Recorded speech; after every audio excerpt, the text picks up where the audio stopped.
Alright, for today's video guys, so mag-adjust tayo sa actuator, pneumatic actuator ng butterfly valve. So ito yung mga butterfly valve natin, tatlo. So nandun, saka doon yung isa. So tatlong butterfly valve, dinadrive ng itong cylinder. So ang cylinder is Ebro.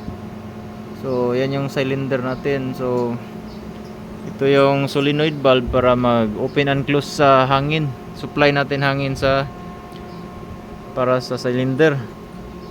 Alright, so ang problema dito kasi itong mga limit switch nya, yung orange, ayan, hindi na siya tatama sa sensor, yung mga metal na yan, no? Ayan, parang tornilyo, yung sa yellow tsaka sa black.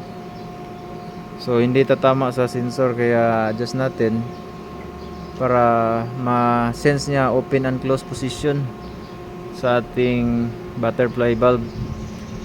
So kapag hindi kasi siya tatama, yan, mag-fault siya sa controller, tapos hindi na siya mag-cycle.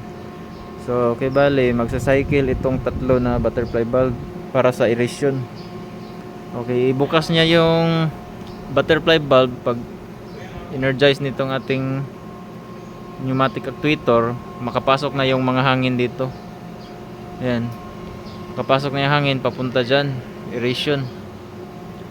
Yan, so dyan.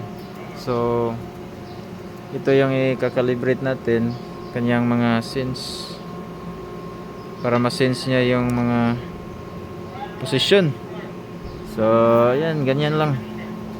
So tignan natin mamaya.